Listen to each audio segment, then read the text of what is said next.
So, hello and welcome to Gilmore's Glorious Gossip, a show dedicated to Critical Role over on the Geek and Sundry Twitch channel.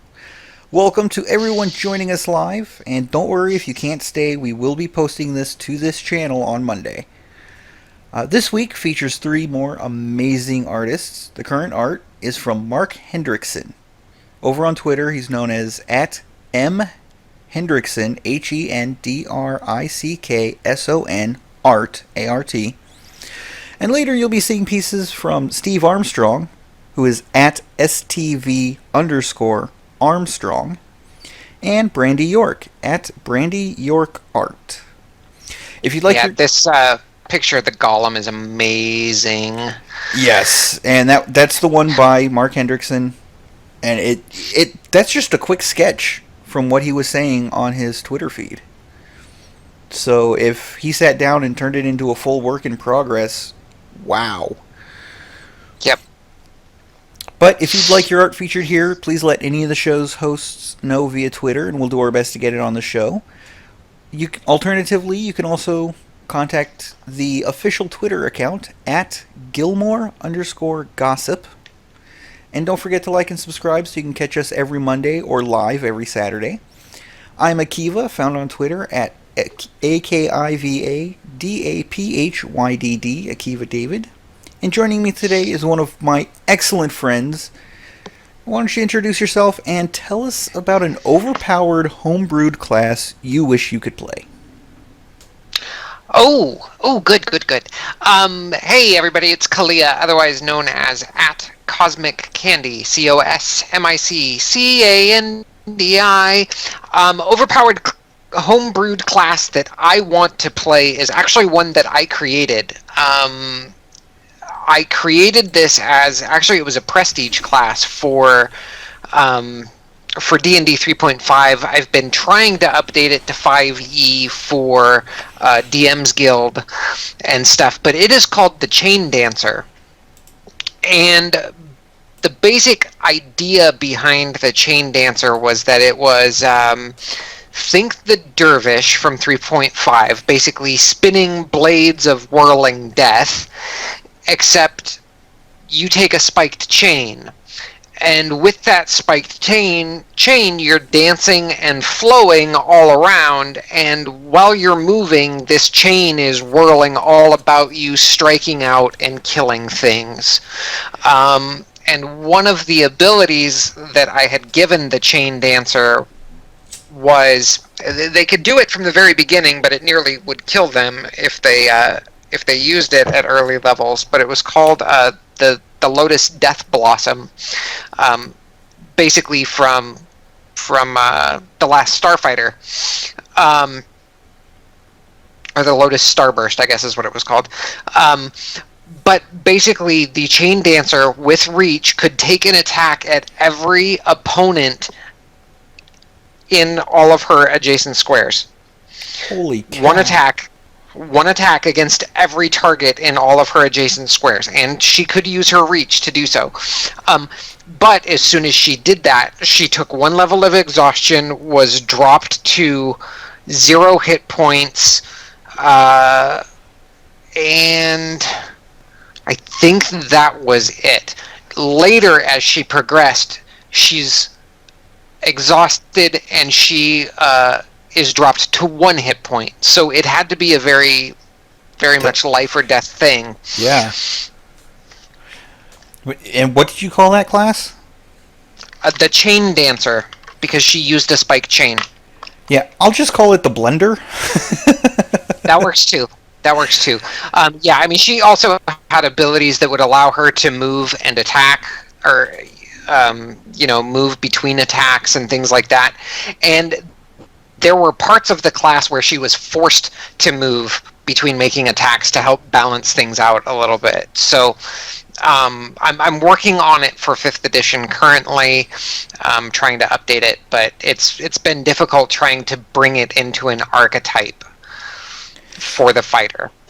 Indeed.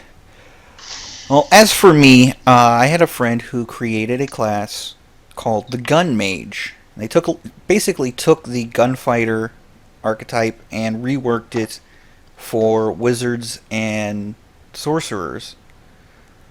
Um, but, obviously they got fewer spell slots.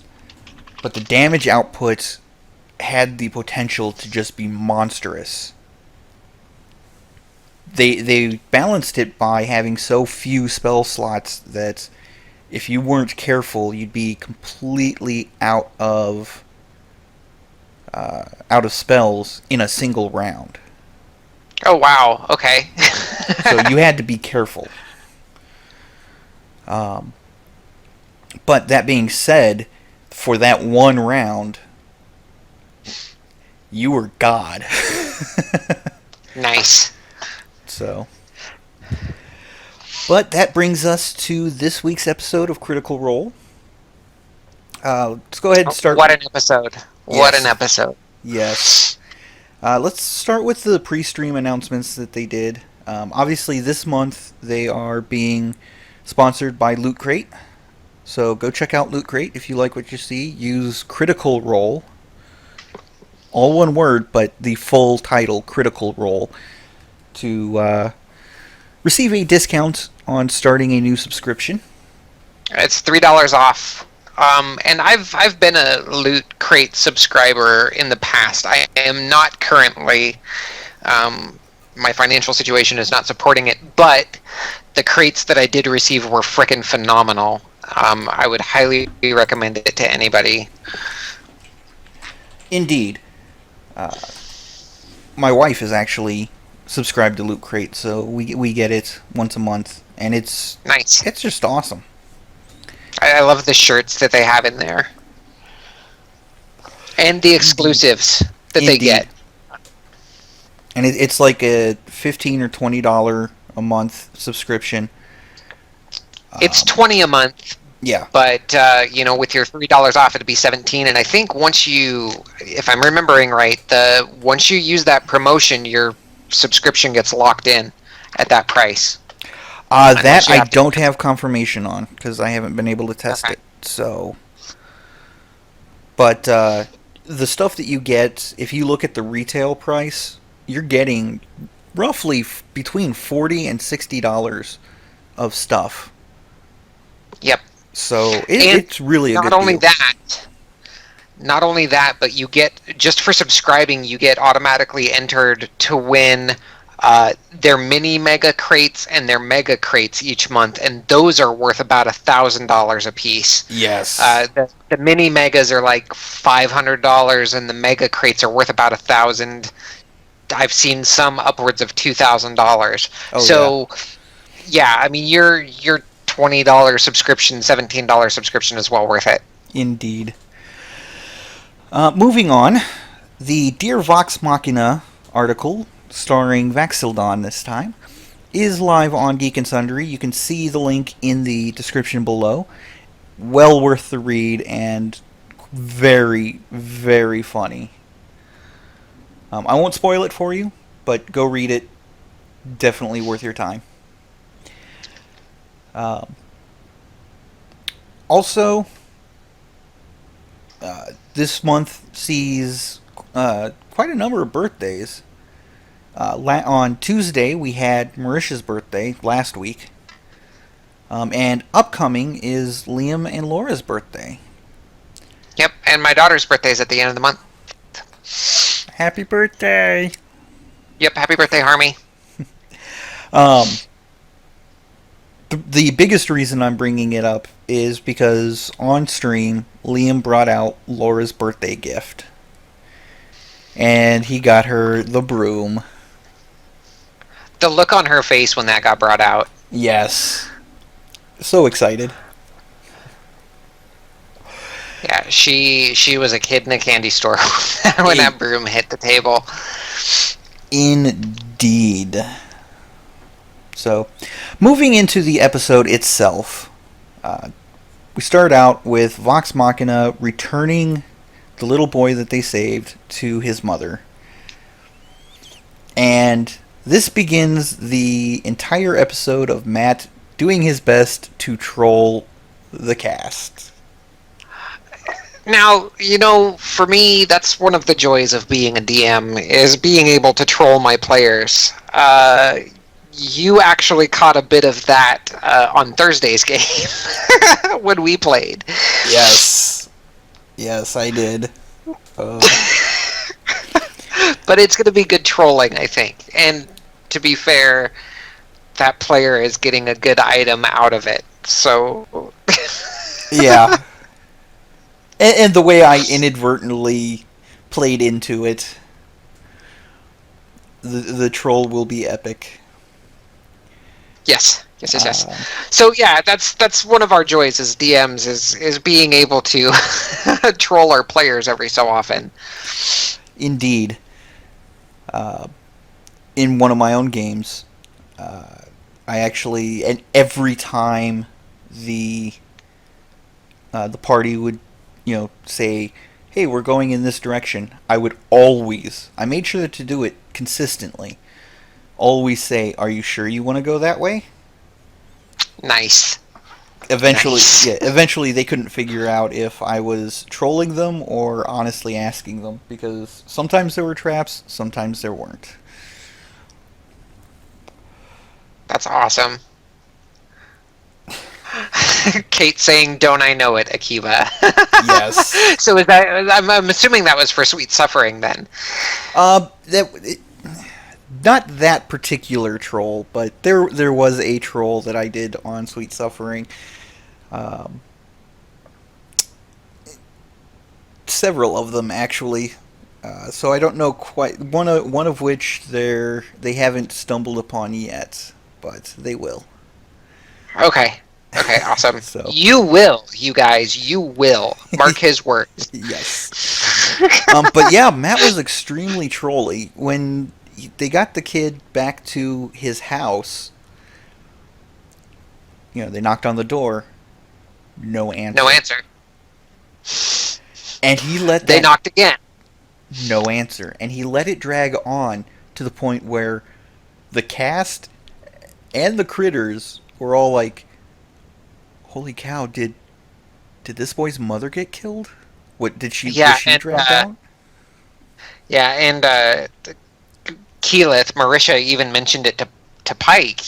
She was like, "We didn't plan for this scenario, did we?" I think at one point, I can't remember if it was Marisha or Laura, but actually said to Matt, "Don't you do this. Don't you do this." Expecting the mother to be dead. I think that was Laura, if I'm remembering right. I'm pretty sure that was Laura. I think so. But, eventually the mother does, step forward and answer the door. And they warn the mother you need to get out of the town. Just take everybody and go. Which I think is a good idea as a backup plan type thing. Yeah, even Kate's agreeing that she thinks it was Laura. So, consensus has been reached.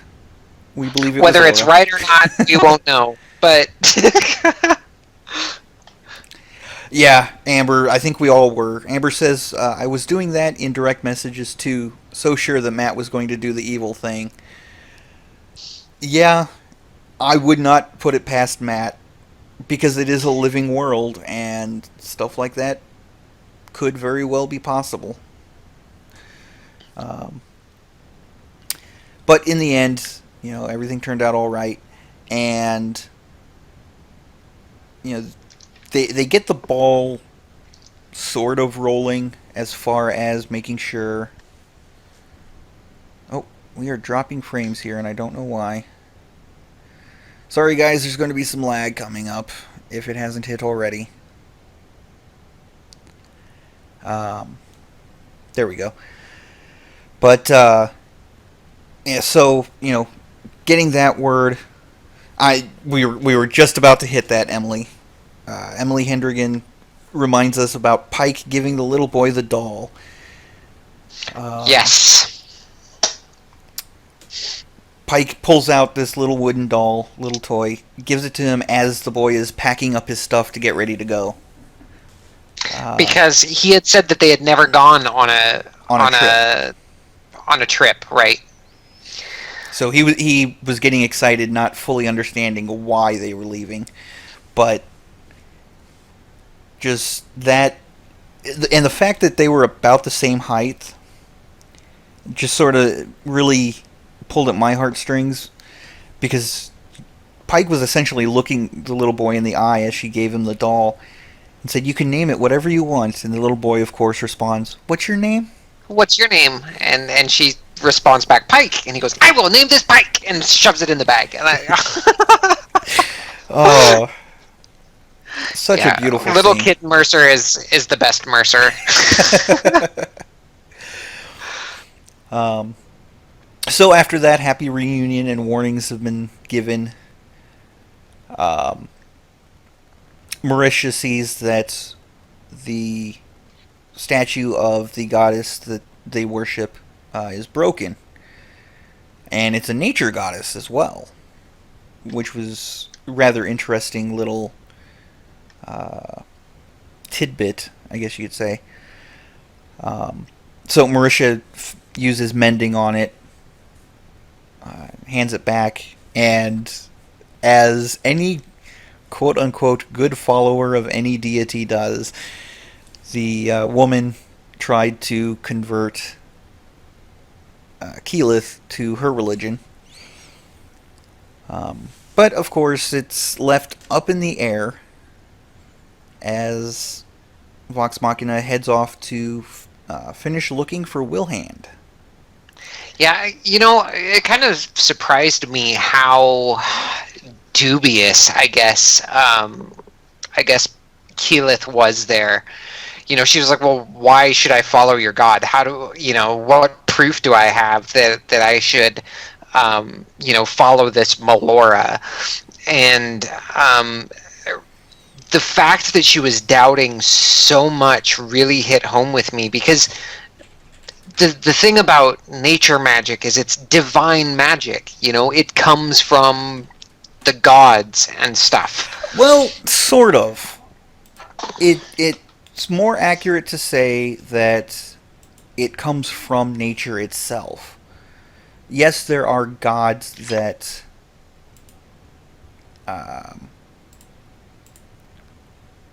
that promote nature, but Sylvanas and several others. yeah, Sylvanas, Melora, etc., etc. But the power itself comes from nature, not the gods. And there is a branch of druidic thought that the gods are a part of nature and therefore subject to nature. So by worshipping nature or following nature, you're following a power higher than the gods. Actually, Amber B brings up a really good point in the chat here. She says that Kiki is having a lot of issues regarding religion, more than usual, with the whole Raven Queen getting mixed in thing. I think there's some bitterness. And I have to agree. It's almost like, especially where the Raven Queen is concerned, it's very much looking like Keyleth resents the goddess. Yeah, I can see that, I suppose. Especially where Vax is concerned, yes. she's afraid that the gods have stepped on some toes a little bit, I think.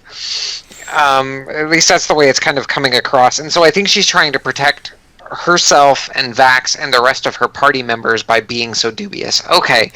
So, I mean, it still took me aback, though, because she was very confrontational with that woman, bordering on the point of rudeness to this woman. Yes, but I mean, if you look at the situation she's in, in essence, Vax has been stolen from her by the Raven Queen. Like, yeah, there was the whole age thing going on that she was worried about. Right. But, you know, I think some part of her felt that she could find a way around that. But now that the Raven Queen is involved, the Raven Queen is very much against that sort of uh, prolonging of life, or Well, not. I don't know. That's still a natural thing, though, that's happening. Keyleth will die eventually. It's not like liches where they are going to, quote unquote, live forever as long as their phylacteries are intact. true. But you know, at the same time, you know, one of the tenets of the Raven Queen: every death has its time and place, and in a sense, the Druidic teachings teach a way to defy that.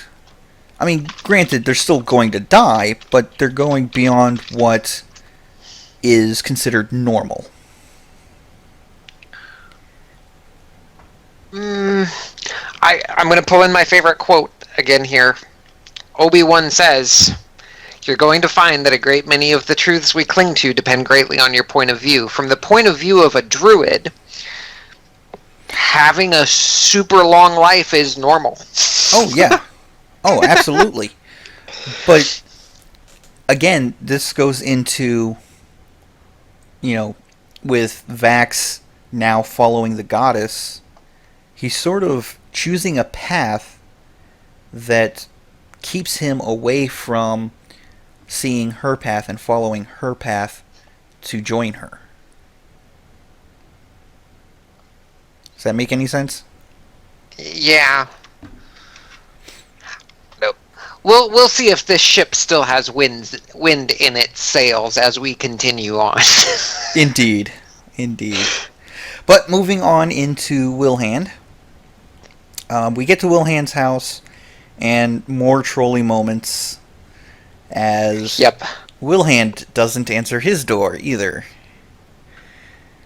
They finally get inside with Pike remembering that she has a key because she used to live there. Because Matt told her. Yes. To be fair, you have the key, and she was like, "Oh," and I thought it was funny too that she, that Ashley is like, all that rattling when we're stealthing. It's my key. It's bouncing around inside my armor. I have to fish it out. Yeah.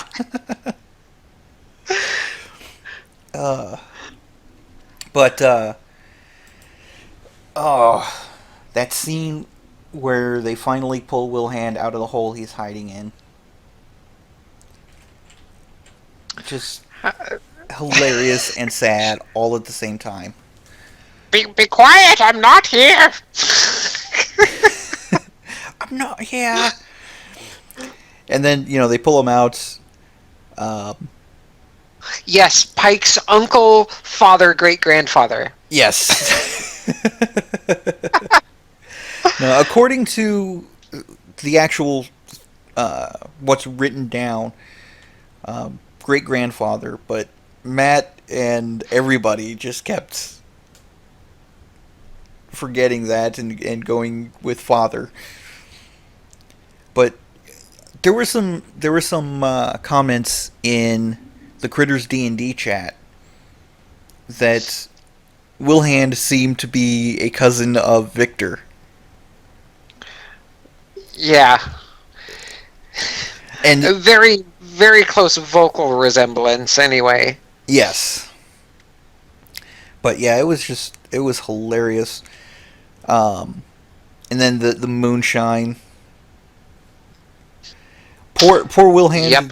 Poor Wilhand is self-medicating by brewing his own moonshine.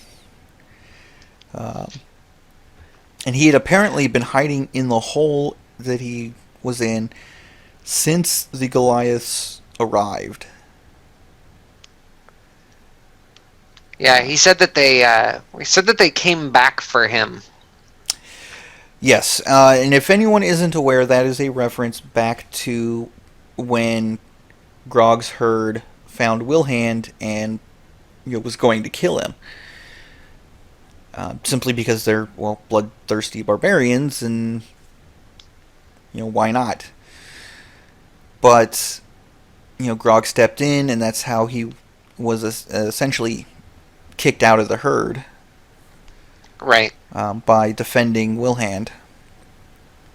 And Pike nursed him back paid, to health. He paid the price for it, though, because they beat him within an inch of his life. Yes. And Pike was able to save him. So, but then, they're talking about the full scope of the threat that's facing Western, and they're like, "Yeah, there's a dragon coming." And Wilhand's response, "Oh, it was beautiful. Once it hit him, yeah, it was like perfect. Dragon." And he goes to hide again. Oh, I wish I could do imitate Matt's impression. Dragon? Yeah. So, after visiting with Wilhand, they get Scanlan to cast the mansion so that he is at least somewhere safe. He has a mansion. Yes. By this time, he's been continuing to drink off of his moonshine, and he is drunk off his ass. And he's trying to set Pike up with... Well, I really shouldn't say set up with. Showing that Scanlan might not be a bad choice. Right. He was definitely impressed by the finer things. He's got a mansion. This is a big place. He was definitely impressed by those fineries. Yes. And then, after, or as they're getting ready to leave to go run their errand for Master Qual, Emily there with her comment, "Wilhand is the best wingman." Agreed, yes. Emily, agreed.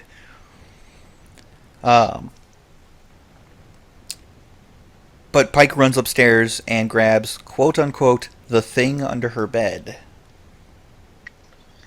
Yeah, I was curious what that was. I really think it's nothing more than a keepsake. But by the same token, a keepsake of what? I don't know. The other person that she actually loves? Yeah. That was quite strange. And of course, shortly after doing so, we get the whole scene, as Kate pointed out. Scanlan killed Kate with his next bit. Yeah. He fumbles about it for a moment, and then proposes marriage to Pike.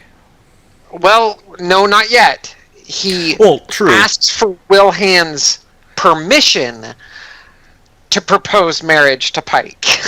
Yes, and it was actually later on for the proposal, but yeah, he asked for permission, and the best he gets is essentially an "I'll think about it" from Wilhand.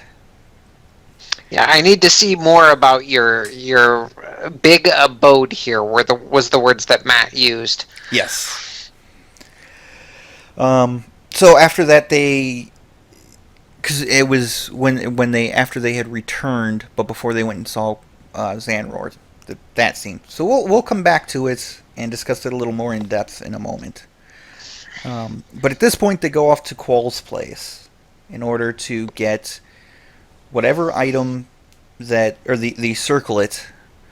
Yep, the circlet that Qual had said he needed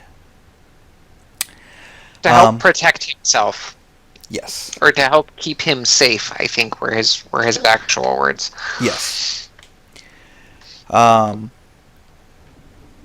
But so they go in there, and the twins start their bickering as they, or their sibling rivalry as they go in to search for traps and that sort of thing, and that was priceless. Um, but of course, Master Qual's mansion or house or whatever you want to call it is trapped to the gills.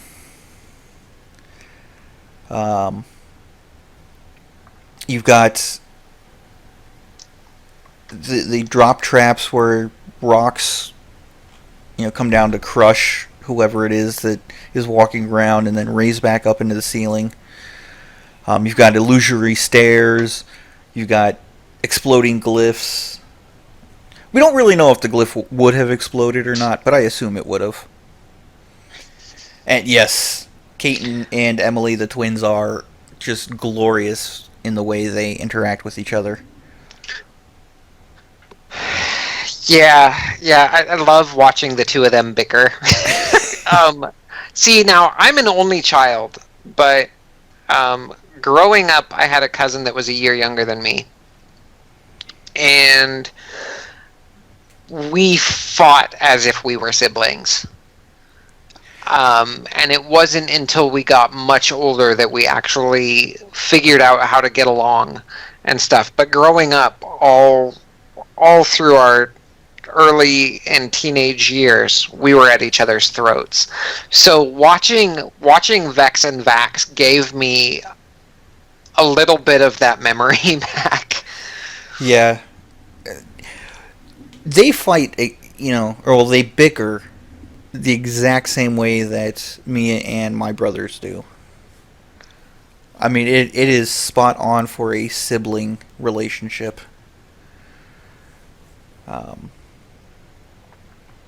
But, they eventually scour the house, even checking upstairs, where the stairs are an illusion. Vex takes the broom up with Vax hanging off the bottom. They go upstairs and, scour, see what they can find. And they don't find too much, but they do find a key. At the bottom of it was a false bottom in a chest, Yes. under Qual's bed. And I loved this part. What kind of douchebag pulls out everything valuable from it, locks it, tucks it back under the bed? I know, right? He's supposed to be running for his life. Why would he take the time to put it back locked? Like, I could understand if maybe it was a trapped chest, because if you lock it, they want to get into it more, so they're less likely to see the trap. But no, it was not a trapped chest. It was just a chest. Just, Qual is a silly one. So they head back downstairs and then head into the basement, where they find not much more, but a door. This one has a magical sheen over it. And they do something really, really smart here. Scanlan actually casts his unseen servant in order to take the key and exactly what we were saying at the beginning of the episode, Kate. Matt Mercer, the eternal troll. Yes. But they have Scanlan's unseen servant take the key, unlock the door, just in case it is trapped. And I remember commenting in chat that was super smart. Oh, indeed. Super smart. Indeed. The doors... And until that time, it hadn't occurred to me yeah. to do something like that. I mean, it's a brilliant use of the spell. It really is. So. Oh no, more doors, Emily says. Yes. But this time, Vox Machina triumphed completely and utterly. So they They go in, and there's Master Qual's workshop, and at the back is this huge golem. They look around, and eventually, under the alchemy table, under a bunch of rubbish, they find the circlet that they're looking for. And exactly as they told Master Qual they would do, they're going to find out what it does before they give it back to him to make sure it's, safe. Keyleth puts it on, which I thought was an incredible risk. Yeah, see, I was the thing that had me so, I don't even know how to describe it. I guess I was a little bit aghast by it, the fact that Keyleth put this circlet on, is because I was still kind of operating under the 3.5 rules of druids can't wear metal, use metal, etc., etc., etc. Except the circlet was a stone and metal construction, not a metal weapon. And even in 3.5, it is specific. It specifically says metal weapons and armor. They'll still use metal. They'll still use metal frying pans. They'll still use or make metal trinkets. They just don't wear metal armor or use metal weapons. Okay. See, I don't know. I had it in my head that metal was just really bad for druids for some reason. And probably because of that text, and probably because I didn't read it properly, but yeah, so that was kind of where I was a little bit aghast that she would put this thing on, but it was unfounded. Yeah. So, it takes a few minutes, or she takes a little bit of time to attune to the circlet so she can actually use it. Meanwhile, Grog had decided to wait outside the home, and he notices they're being followed. So he takes a few minutes to attune to the gauntlets and the blood axe. Did we talk about, or did you guys talk about the blood axe and the gauntlets during last episode? We did. I haven't had the chance to listen to it yet. Okay. We did talk about it, and actually, if you guys want these stats again, they are posted in the description, or I can post them in the description of last week's episode. So if you guys want those, just let me know, and I'll make sure I go in and post them. But he attunes to them, and oh, what a rush! It's like he's an addict getting his first taste. Yeah, that 24 strength is huge, and it's huge for more reasons than one. According to the vanilla rules, your strength cannot, or no stat can break 20 unless magically modified. Yes. So that is a huge thing to get a +4 boost. Yes. Over your max strength. That being said, there has been some confusion in what the actual cap on these stats is. And by that I mean the hard cap that you cannot boost past, period. Magical or otherwise. And that actually caps out at 30, according to the vanilla rules. Okay. Some DMs, lower that for their own personal games, but per vanilla rules, that hard cap is 30. And is that in the DMG? No, that's actually in the player's handbook on page 13, I believe. Let me double check that page real quick.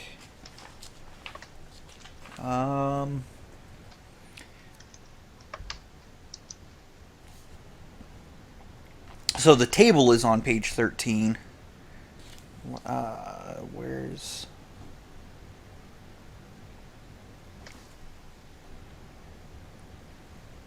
Do, do, do, do, do, do. Yeah, I don't know where the exact paragraph that says that specifically is, but so I'll look that up a little bit later, and hopefully we'll be able to add an annotation when this goes up on Monday. But 30 is that hard cap for all buffs and everything. Okay. So, when Matt was describing the intense feeling and all that, I got a flashback to Craven Edge. Yeah, but then Grog did the smart thing. Well, later on he did the smart thing, but yes. Yeah, I mean he did the smart thing once the party came outside. He talked to Pike about it. Yes. And unfortunately, when he talked to Pike, she did not have Detect Good and Evil prepared. Right. Silly cleric. You should always have that prepared. But I do believe that in the next episode or two, she will go ahead and cast that on the Blood Axe. And I am fairly certain that it is just an axe. It's not an intelligent weapon. Oh yeah, yeah. I mean the way Matt described it on the Periscope, it didn't have any special properties like that.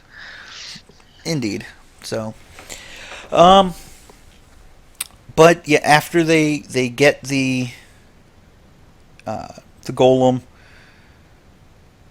or the circlet attuned and all that, they realize that it is exactly what I said it was several episodes ago. A circlet of golem control. You called that. Yeah. I feel so proud of myself, but at the same time, what else could it have been, given the circumstances? And then I'm like, I just stated the obvious. Well, yeah, I mean, that was the thing. Qual had said that he was basically a Golemancer. Yes. So I mean, it did stand to reason, but even I was like, circlet. Okay, circlet. All right, whatever. Yeah.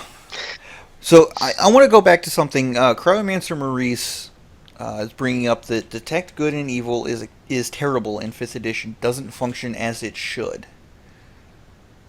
So let me go ahead and look up the spell. Spell right now. Yeah. Yep. And I've got Fantasy Grounds open here, so I can look it up. Index.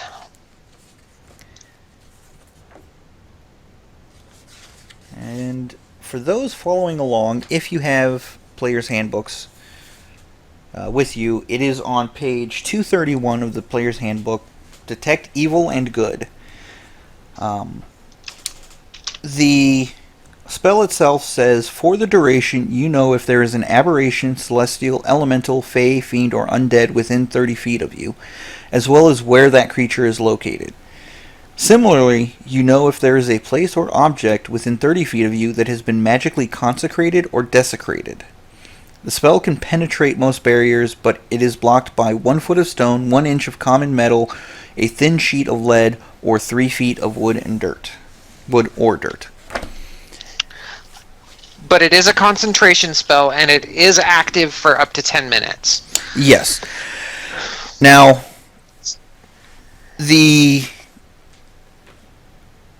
I would have to actually pull out, and it's in storage right now, but I'd have to pull out my 3rd and 3.5 edition handbooks to see if it changed. But I do believe that is very similar. I don't think it actually outright tells you the alignment of a creature or object.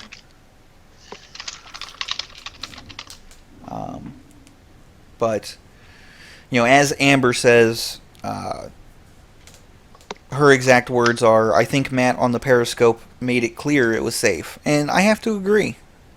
We're not in another Craven Edge situation.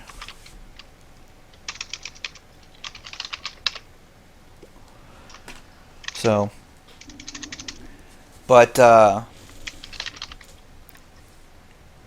was, even when in other 3.5 and 3rd edition games that I played, where the DM did rule that detect good and evil did function in the the alignment, I never truly agreed with that, because alignments can shift. You can get a sense of intent, but I don't think. Yeah, I'm looking for it right now. But I personally, when I ran 3rd and 3.5 edition games, I always did it in a very similar manner to 5th edition. So I guess that's a matter of DM opinion. Okay, so protection from evil 3.5. Not protection. This spell Not protection. Detect. detect. Sorry. Let me scroll up a bit then and see if I can find detect. Ah, see, that I didn't know. So, Cryomancer Maurice brings up, he doesn't know if it does in 3.5, but he knows in Pathfinder it does answer the alignment issue and specifics about hit die and caster level. Okay, so found detect evil. Right underneath it is detect good. Mm-hmm. They've got them set up as separate spells in 3.5. Although it says that it functions like detect evil. So it's a small paragraph for detect good. Okay, so it says here, you can sense the presence of evil. The amount of information revealed depends on how long you study a particular area or subject. First round, presence or absence of all evil. Second round, number of evil auras, creatures, objects, or spells in the area, and the power of the most potent evil aura present. If you are of good alignment and the strongest evil aura's power is overwhelming, and the hit dice or level of the aura's source is at least twice your character level, you are stunned for 1 round and the spell ends. Third round, power and location of each aura. If an aura is outside your line of sight, then you discern its direction but not its location. Then it talks about the aura power. It depends on the type of evil creature or object that you're detecting and its hit dice, caster level, or in the case of a cleric, class level. See the accompanying table. Yes, but see, there's the ambiguity that I was latching onto. You detect an evil aura. So in my games, the aura reflected the intent of the person, not their alignment. Alignment is yes, it can change, but the intent is what flavors your aura, and because auras are constantly being updated with your thoughts, with your intents, with your actions, whereas the alignment is over a long period of time. Does that make any sense? Yeah, it does. Okay. I'm still looking at this spell because there's still more. Yeah. This spell goes on for like a third of a page, basically. Now I will in 3.5. So I will say that the 5th edition Detect Good and Evil has been nerfed compared to the 3rd and 3.5 editions. But I don't think the intent is different between the two. Yeah, see, and I mean they did a lot of streamlining in 5th edition, as we know, which we're grateful for. At least I'm grateful for it as a DM and as a player. It makes things a lot easier. So because they've streamlined both detect good and detect evil and combined them into one spell, it's not going to feel the same as the old rules, but I think the intention is still there. And as Amber is mentioning, she says she's run Pathfinder version rules as written, and she tends to use it more of a. Oh, I've never run Pathfinder version rules as written. Okay, I see. She tends to use it more of a finite evil or good. I feel like the Pathfinder version gives you way more info than needed. And Yes. and again, I mean, it's up to every DM for their games to take these guidelines that we're given and tweak them to suit our needs without being unfair to the players. Indeed. And I mean, from playing with me, Akiva, that when I do my detect magic and my detect good and evils and stuff like that, you guys get the eagle vision from Assassin's Creed. Yes. And it just shows up in your vision. So, yeah. Which, is a good way to run it. But, again, it's very much up to the individual DM how they want to run it. So, we'll see how that goes in the future. So, going back to the party, they get the golem, and they go back to Scanlan's mansion inside Wilhan's house. And they immediately go downstairs to start training with the golem to see what it can do. And this is a hilarious bit of roleplay exploration of an item.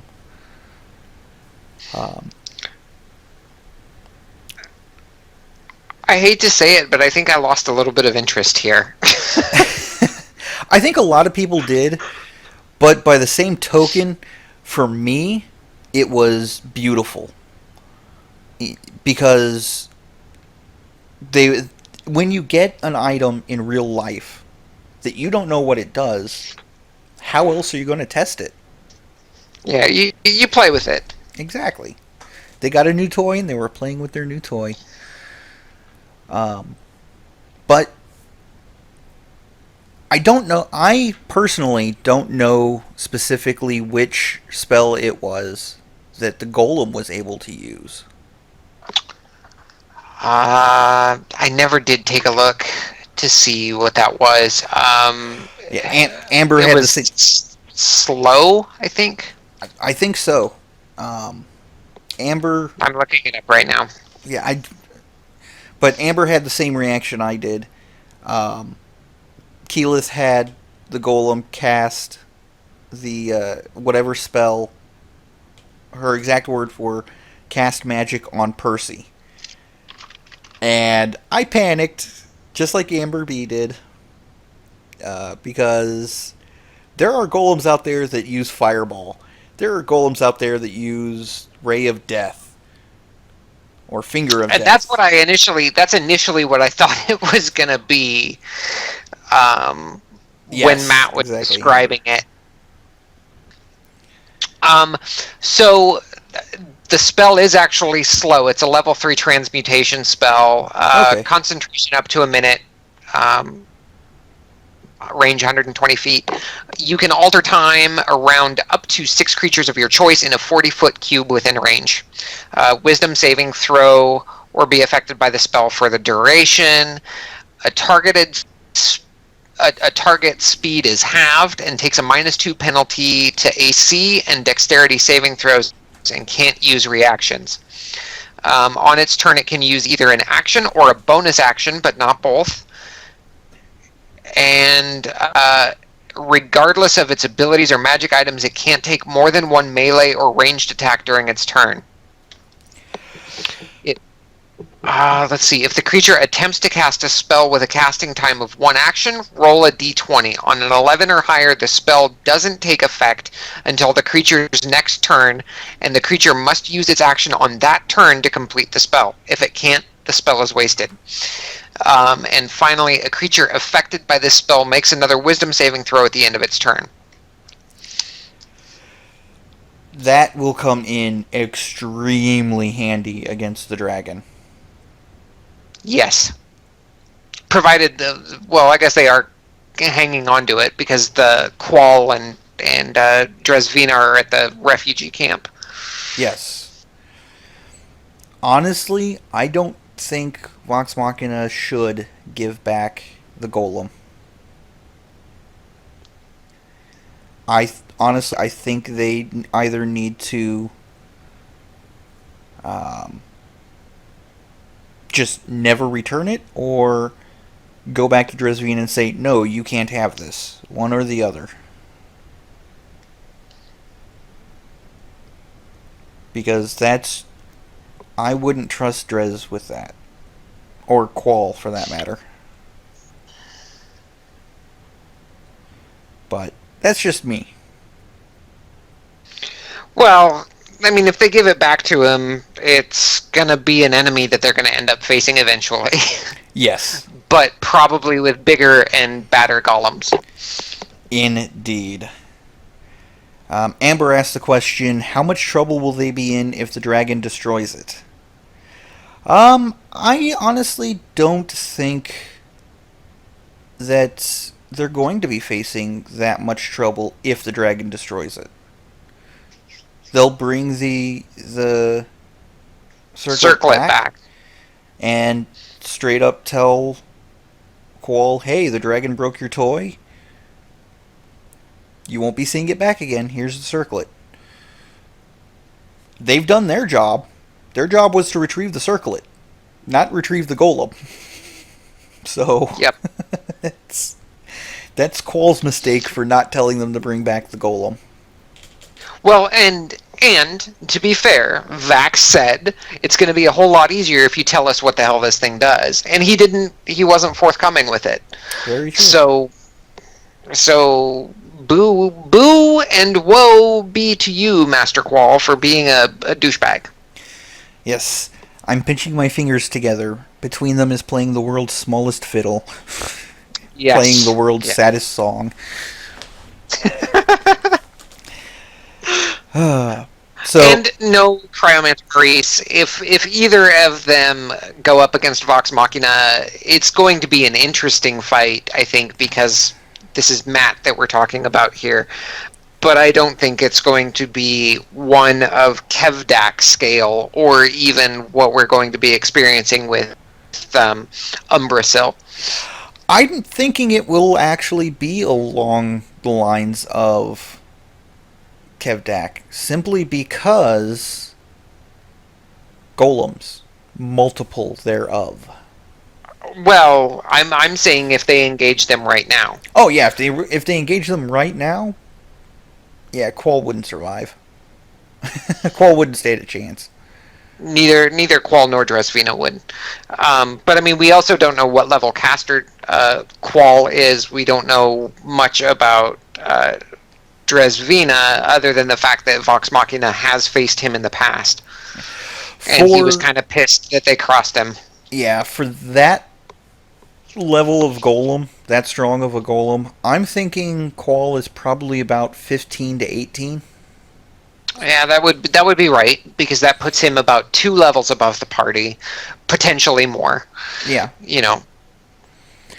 So, I mean, that would make sense to me. But as Amber says, worst case scenario, they're cutting off a potential political move, but right now, politics are not an issue. There's much bigger shit to worry about. I fully agree there, Amber. In the game that I play on Fridays, it's not a D&D game. It's a homebrew system that we play on. We are in what we call apocalypse politics right now. We're trying to survive, and we mentioned we're going after this big freighter, trying to gather all of these supplies and stuff, and we're kind of playing these two parties against the middle. And so we went to go pick up this supply run for this freighter, and now we're trying to figure out a way to potentially make it disappear if we need to. And I'm like, well, why not just fly it into the sun? And they're like, oh, good idea. And then everybody was like, Adraye, that's an evil act. That's an evil act. I said, I didn't say everybody needed to be on the ship when we flew it into the sun. We just need to fly it into the sun if everything goes south. Yep. So we are in apocalypse politics right now. Yes. So after they get done playing with the golem, and no, Amber, no. He's going to be the groom. We're going to get to that later. After they get done playing with the golem, during which they found out that a healing spell will actually repair the golem. Outstanding. That was kind of cool. This is when Scanlan sort of jumps the shark and proposes to Pike. So, I think this is the first in-game admittance by Pike that she's in love with someone else. Hence your reference to Grog being the groom. Yes. Yeah, that was the speculation for a lot of us in Critters D&D while we were watching the episode. There were a lot of us that were going, she loves Grog. We think it's possible that she loves Grog because they've been such close friends for such a long time. I can see that. I'm not so certain, though. Yeah, I'm not super inclined. Thinking about it, I'm not super inclined, but yeah. I have to agree with it would make sense. Yeah, I have to agree with Emily Hendrigan. I think Grog and Pike are like brother and sister. Grog was so young when he was kicked out of the herd. Pike herself was pretty young. They essentially grew up together. So it'll be rather interesting to find out where her heart lies. Now, one interesting thing, and where it could potentially come from, where this other person could come from, is if we go back to the Wendy illustrated Tales of Vox Machina, which chronicles, of course, their time prior to streaming.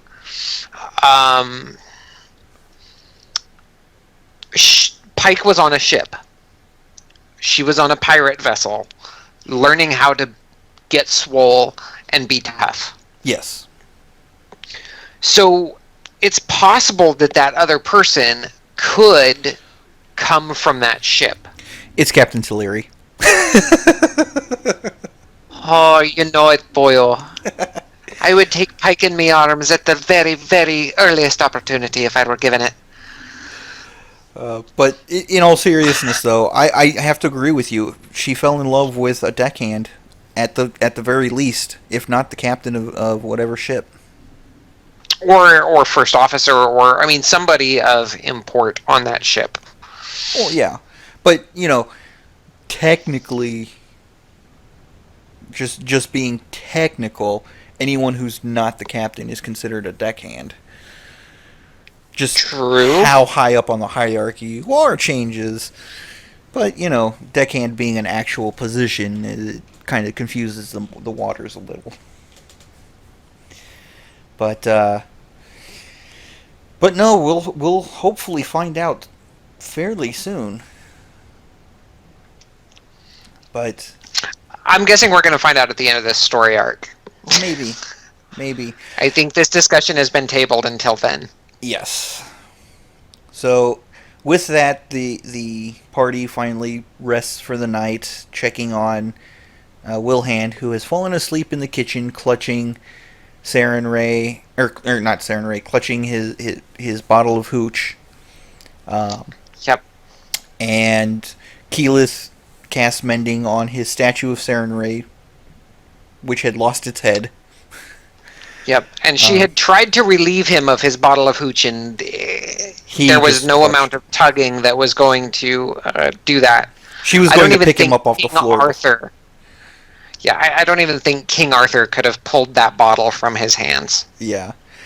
But, she fixed the statue and put that into his arms as well. And so there was a little awe moment as he snuggled up with both of them. So then the predetermined time arises, and they go to talk to Xanaror. Now, one thing that those of you that are watching on Monday will notice is that the title of the stream is going to be "At Dawn We Plan," and Yep. that had been the running joke by the cast or by the players, that they were going to try to convince Xanaror to bide his time and develop a plan, but Xanaror wanted to meet them at dawn. So they go in and they go to talk to Xanaror. And during the discussion, two elf barbarians come in saying, "Hey, we're going to leave." And Now, these were, correct me if I'm wrong, these were the barbarians that had been tailing Grog throughout the city, right? I'm not specifically certain of that, of which tribe, the ones that were following them. Because I think when Grog was standing outside Wilhan's house towards the beginning of the episode, and he had finally attuned to the Titan Stone Knuckles and to the axe, and he saw these people watching him. Yes. I believe that it was those barbarians, because during the course of this conversation, they said something to the effect of, we need to see more of you in action prior to deciding, or something like that. I think it was the same two. And these were the ones that after the fight with Kevdak were like, well, we need to see more of your power or whatever. Yeah. Before we pledge our allegiances. Now, I'm skipping over a lot of detail on this, but in the end, Vox Machina convinced Xanaror to let, as they put it, let the cowards go. And I think that was a mistake.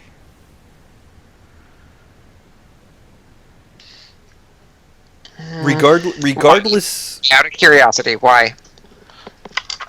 Well, when Kevdak faced the dragon, he had the full might of not only the herd, but all of the conquered barbarian tribes as well. Now, granted, you don't want somebody on your side if they don't want to be there. Right. But I think Vox Machina should have done a little more, or tried a little harder, or something, to convince the outliers to stay. Convince them that that is where they wanted to be. Because now they're down to about 18 to 20 barbarians going up against Undrasil.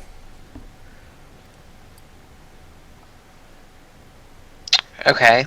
Yeah, I mean, it's 18 versus 40. I mean, yeah, depending, and I think they're also going to try and heal, so I think that number is going to be closer to 25 by the time all is said and done. agreed. Was what Matt had said, I think. Oh, I excuse me. I agree, Amber. They did try. I just don't think that they did everything in their power to do so, to change their mind. I mean, there's a number of things that can go wrong here, I guess. Oh, yeah. You've got these folks that now could go tip off the dragon right away. Supposedly they know where he's at. He or she. Yeah, but do you really want to face an ancient dragon in its own lair? They do have lair actions. They have layer actions, but depending on how you approach the dragon.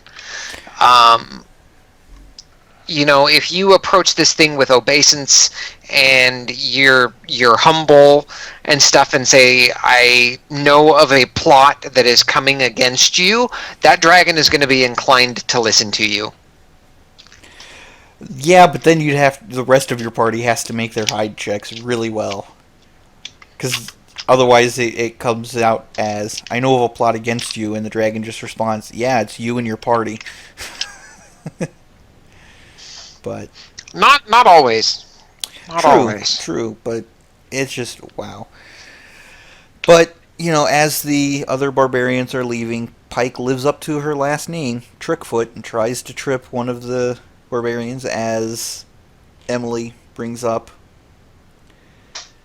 It was hilarious.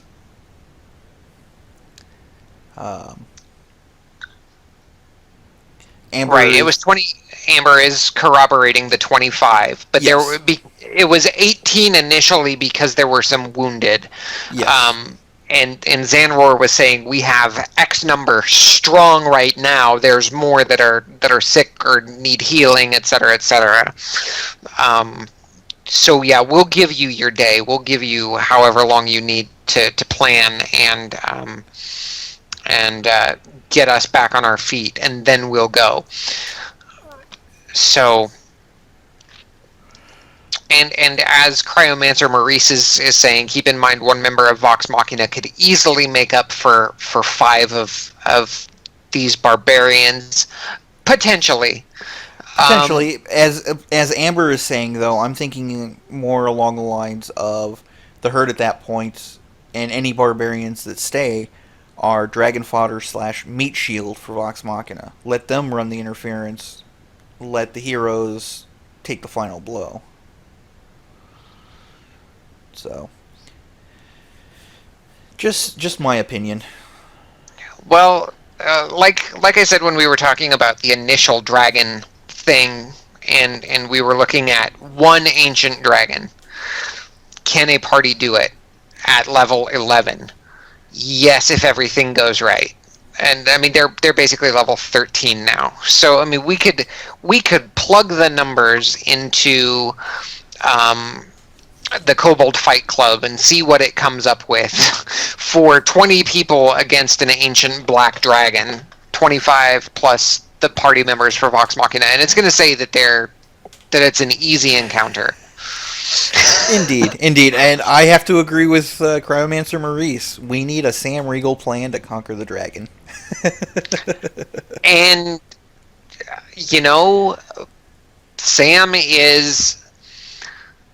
Sam, whether he knows it or not, is the party planner archetype that we were talking about. Yep.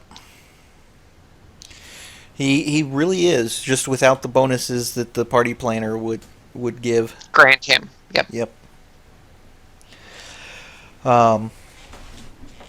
Kate is talking about Sam being at a con next week. He is, but it's going to be over the weekend, so he'll still be on Critical Role. However, Taliesin is going to be out in Hawaii, so Taliesin will be out, possibly Skyping in. So we'll see how that goes. If he can get good internet in his hotel room, please soon let there be good internet in his hotel room. Yes. But after they convince Xanror to wait, they end the episode there. So yeah, it was a good episode. I enjoyed it, but I found myself kind of zoning out towards the end. I think this episode was more of a drama episode than it was anything else. Giving the party their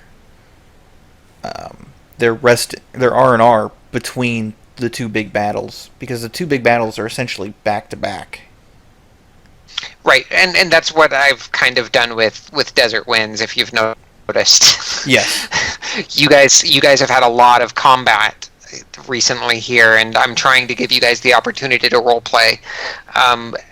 As much as you guys hate going combat back to back to back to back to back, as a DM, it gets tiresome too. Oh yeah. So I will say I am glad. As far as Desert Winds is concerned, I am glad that you went with the ritual of making a marrow takes time, rather than having an outpost of marrow that they're getting reinforcements from. Yep. So, Adron I mean, did not die in vain. nope, nope. You guys have essentially culled the herd. But I mean, that's kind of what the DMG says. Well, yeah. And I mean, there's probably a lot more marrow in the world, but you know, we'll see what happens. Yeah. Amber brings up a good point as part of the wrap up. She says that she got the impression Matt wasn't sure if they were going to end up going after the Black Dragon or not. I think the party intentionally kept it vague that way to ensure that they left themselves an out in case the battle started going upside down. That way, oh, okay, well, throw more barbarians at it, we're out. Right, and Vax, actually, I remember you were in Critters RPG, you had mentioned, good wording by Vax there when he said, "We follow Grog. Wherever Grog goes, we go." Yes, and that, I was pointing out, for those of you that weren't in the Critters D&D chat, I was pointing out that that was perfectly worded by a rogue. Vague enough that it gives them options, specific enough that the person listening would assume gets confidence from it. Yeah, would assume what they want. So. Well, and also Amber, if if Matt wasn't sure whether or not they were going to go after Umbrasil or not, he had plans either way. I mean, that much was evident. But as we preach on this show every week, the first lesson you learn as a DM is that, okay, you've written this really great thing and you've planned this really great thing. Now throw it out the window and let's do what your party wants to do. Yes. Indeed. And then, of course, the second lesson for DMs that applies to players too is, of course, yes and. But that's another topic. Well, we might have to do that next week. Indeed. As for this week, this brings us to our DM's Corner. Bring it on, Akiva. Bring it on. So for this week's Dungeon Master's Corner, I thought we could talk a little bit about DMs playing deities and divine intervention. What do you mean playing deities? I am one. Sorry, it's going to my head. Well, we're all gods and goddesses in our own ways. But as far as the different pantheons and different deities within Dungeons and Dragons,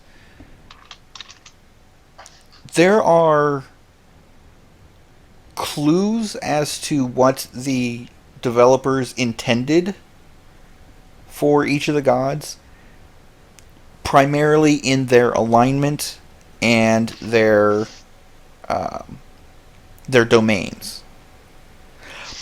Beyond that, you're free to do whatever you wish with a deity. However, deities are multiplanar beings. They're not focused just on the players. They're not focused just on one specific thing.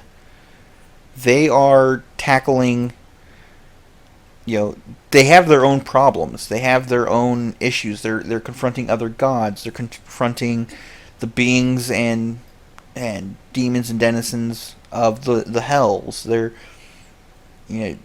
so widely focused that 9 times out of 10 it just doesn't. Oh, Kate. I see that, She loves. Yep, she says she loves me, and then she's not sure about you yet. I'll get you back for that, Kate. Kate is a play. For those of you watching, Kate is a player in my Tuesday game. So, But but as I was saying, the deities aren't always going to be focused on your players. So Right. let's say your cleric or your paladin casts divine intervention. I don't remember specifically which list it's on or if it's on both or not. So forgive me on that one. Uh, it's But okay. I'll look it up while you talk about it. divine intervention essentially is, hey, I want the attention of my god. You as the DM get to decide, is the deity in question watching, or is the deity in question, off doing their own thing? Will they respond by sending one of their lesser angels or demons, if it's an evil god, in order to help out, or are they just going to completely ignore it? You, it's not a spell. It's actually an ability for those classes, I believe. Well, I just didn't know if it was for both or I'm taking a look at it one. right now. Keep going. Sorry. The thing about divine intervention, it has the possibility of being what's called a deus ex machina. It's God in the machine. Yeah, it translates to God in the machine, and it's essentially when the main characters of a story have no other options. All of a sudden, here comes this helpful little MacGuffin that never made an appearance before, and it gets them out of it.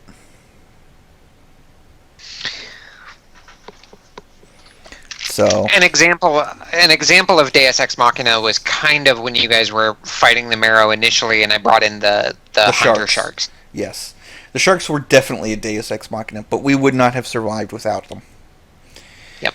So that is not a and gift. They made sense. They made sense within that context that they would have shown up. They were probably there initially, but we weren't mentioning them because they weren't relevant at the time. And not to mention, really, the party was focused on the Marrow, not on the surroundings. And we should have been paying attention to the surroundings, too. So we got, in my mind, we got lucky that the sharks didn't attack us as well. So divine intervention is a cleric-only feature. Paladins do not have that ability. Okay. So, but, like, as I was saying, be careful with divine intervention. Don't let it become a crutch that your party is going to, oh, we need to open a door. Divine intervention. Yep. Don't let it become that, because gods, as much as you are free to play the god as however you want, as I said, they are focused on things above and beyond the prime material plane, above and beyond mortal life. So let me give an example real quick, and this is going to have potential spoilers for Curse of Strahd. So I'm going to say this. I'm going to give this about 15 seconds. If you need to mute me for this 15 seconds, give me a heart once you have muted, and I will continue on. And then I will give you guys a heart when it's safe to come back. So, I have said it. 15 seconds. I am waiting for hearts. And you may actually want to extend that to 30 seconds, because we are on a 30-second delay. We are on a 30-second delay. Okay. Yes. So Cryomancer Maurice has muted. Anybody else? And that's exactly right, Amber. God can always say, nope, fuck off. Okay, so potential spoiler for Strahd. Here we go. So my cleric, they were in the chapel outside of Barovia Village, and the priest's son had been turned a vampire by Strahd.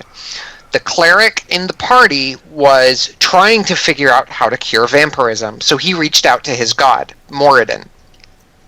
Classic dwarven god. Now, I, being a kind and fair DM, actually had Moradin answer him. Ah, my boy, you can cure vampirism by... Do you really think I don't have control over my own domain? And Strahd jumped in. That's another way to play deities. It's another Indeed. way to play that control. And Now- that is actually something that is listed that Strahd can do. Indeed. But it scared the crap out of that cleric when Strahd busted in on their private conversation. Indeed. And actually, in the Curse of Strahd, and you put the hearts up. Okay. Sorry. Hold on. Give us just a second more, Maurice. Mute again. Mute again. Mute again, because I'm still bringing up some spoiler stuff. Mute again. Still spoiler stuff. I got fast fingers. Okay, good. So, back into spoiler territory. It's actually in the background for Barovia that Strahd has absolute control over his domain. The gods do not have control within Barovia. Yep. That being said, there's nothing saying that a powerful enemy in Faerun or a powerful enemy in any world you create might not have similar abilities within a certain radius. So, keep that in mind. Your world, you can change it how you want to. So now we are free of spoilers, and I will make sure to mark it in the annotations for where those are, so that way you can skip over them as you're watching. But going back to the deities themselves, one of the biggest reasons, I shouldn't say a lot. There are some people out there that are like, well, why can't I contact my deity? Why can't I do this, or why can't I do that? In the world of Faerun, at least, the world of Toril, you have the gods, and then you have overgods. Mm-hmm. Io, Ao, and I think Uo. And they are gods of gods. They will sometimes task the gods to do something. Like, pull the life stones out of the world.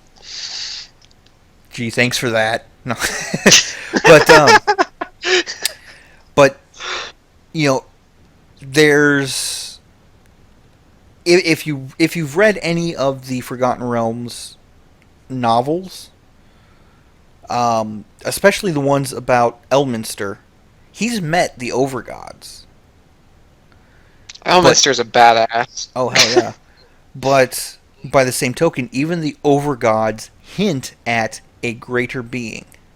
And that is you, DM. That is you. So, just remember that. That's cool. That's kind of cool. Yeah, I mean, and you read the DMG, and it says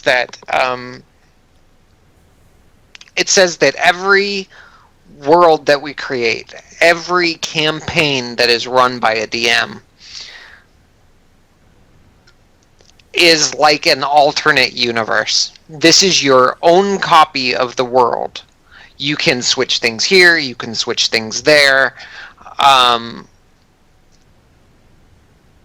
It is yours to play with as you will. Exactly. So, when it comes to deities and divine intervention, just ask yourself if it's appropriate. Yep. And there's an entire section in the DMG too about the planes and their deities and the demons and basically the denizens of those worlds. So you can take a look at those things and see if they will fit as they are, if they need to be tweaked. And I say all the time, I am an improv DM more than anything else. I have basic story ready to go. Everything else is pretty much on the fly, including the event that I gave to Stryker.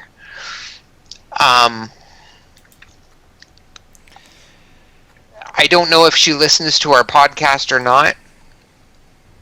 So this is potential spoilers for you, Stryker, if you do. She met a god. But she doesn't know that she met a god.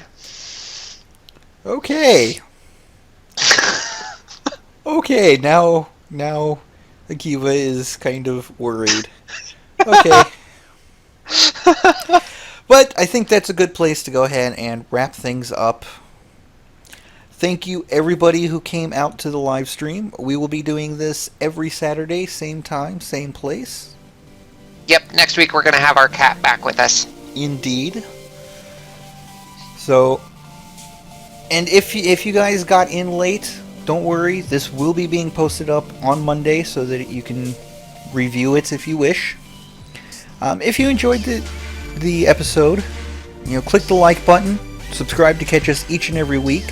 Send in any of your D&D questions or tabletop questions in general to any of the hosts using the hashtag DM's Corner. That's DMS Corner over on Twitter. Yep, we want to answer them for you.